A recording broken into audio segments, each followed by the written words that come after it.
foragers and farmers who embrace edible wildlife. We're the largest organic banana grower in Singapore. This is jam.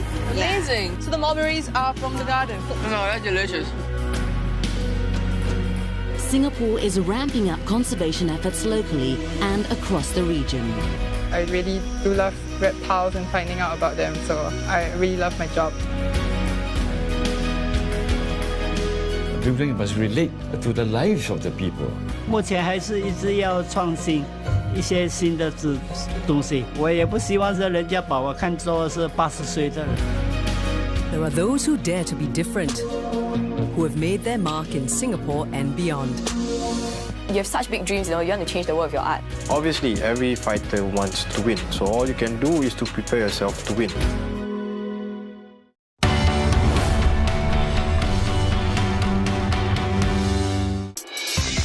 Every day, the financial world goes through dramatic rise and falls.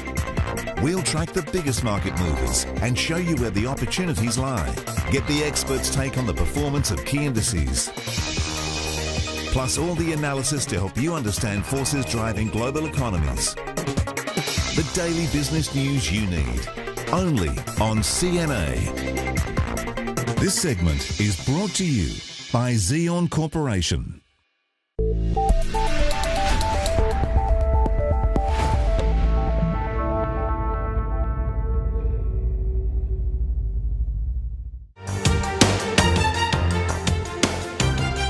Updating this hour's top stories. India passes more than 300,000 COVID-19 deaths. The bleak milestone comes as the country battles a rise in black fungus cases in recovering patients.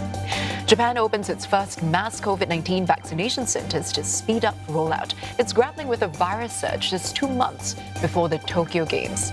And no end to post-coup violence in Myanmar. Security forces kill at least 4 people this morning as resistance fighters step up their campaign against the military government. Efforts to revive the 2015 Iran nuclear deal are reaching a critical juncture. The International Atomic Energy Agency is scrambling to salvage and extend an agreement that allows it to monitor some nuclear sites. Tehran is threatening to shut off access. For the past 3 months, the IAEA could view images collected by cameras. But that 3-month agreement expired on Saturday. One Iranian official hinted that it could be extended for a month, but only on the condition that major powers accept Iran's legal demands. It's unclear what those demands are. Cutting off access would force the IAEA to fly blind, not knowing how far uranium is being enriched. Iran is already exceeding the limits of the 2015 nuclear deal. All of this could raise tensions at indirect talks in Austria to revive the deal. For nearly 2 months, the US and Iran have met via mediators from Europe, China and Russia.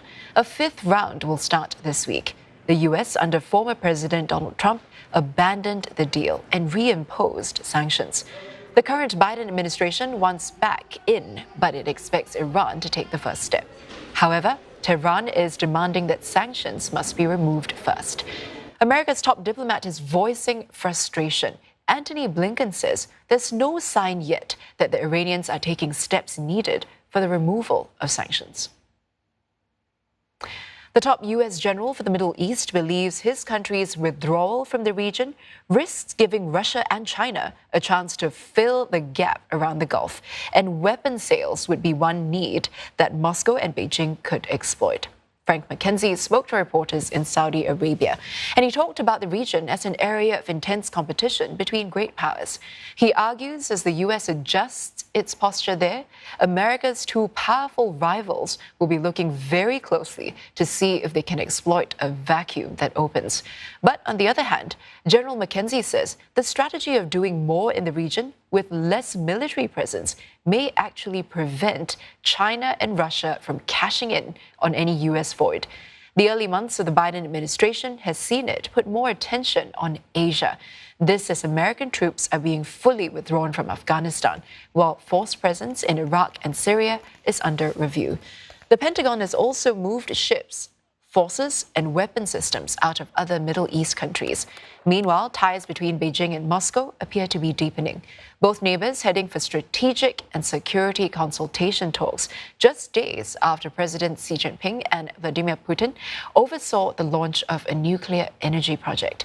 Mr. Putin hailing relations as the best they've been in history, and Mr. Xi speaking of a strategic partnership of coordination for a new era. This warming relationship contrasts with their waning ties with the US.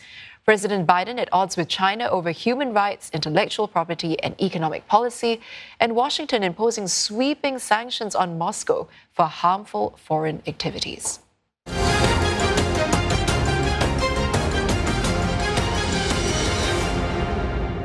Ending the pandemic and preventing the next one. That's the focus of the annual meeting of the World Health Assembly that begins today. The session will be held virtually until next Monday. The Assembly is the World Health Organization's highest decision-making body, attended by delegations from all over the world. It comes amid continued finger-pointing around the UN Health Agency's handling of the pandemic, and possibly a new development in the debate around the origins of the coronavirus. A report in the Wall Street Journal today on previously undisclosed U.S. intelligence suggests that researchers from China's Wuhan Institute of Virology fell ill with COVID-19 symptoms as early as November 2019. It could potentially add weight to growing calls for a fuller probe into whether the virus escaped from the lab.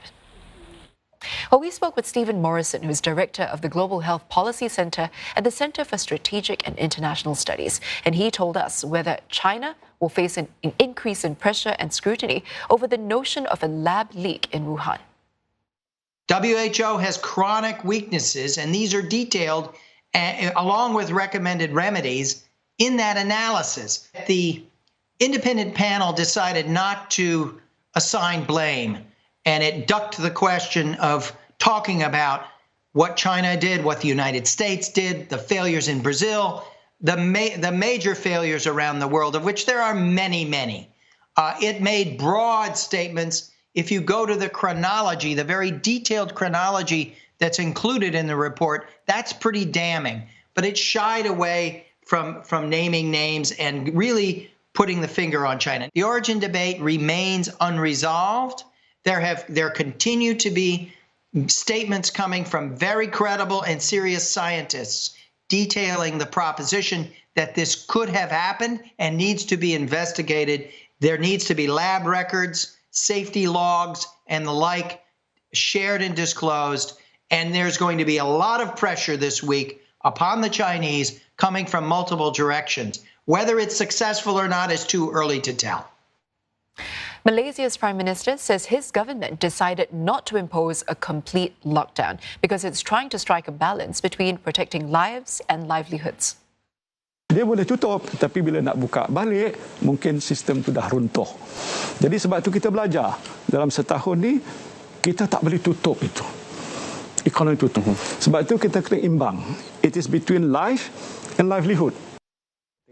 As cases rise, the Malaysian government has imposed what's known as Phase 3.0 of the Movement Control Order, which will take effect from tomorrow. It includes tighter measures such as ordering more employees to work from home and reducing public transport capacity by half. Authorities have also put a cap on the time that customers spend inside stores. Shoppers can only spend a maximum of 2 hours in retail premises, including shopping malls. The Philippines is looking to launch a COVID-19 vaccine mix and match trial next month. This as the country grapples with an unsteady supply of second doses.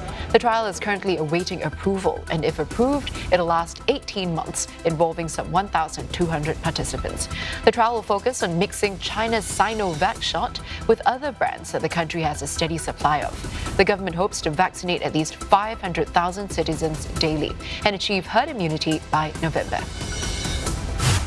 A study has found that dogs can be as much as 90% accurate when it comes to sniffing out a coronavirus infection.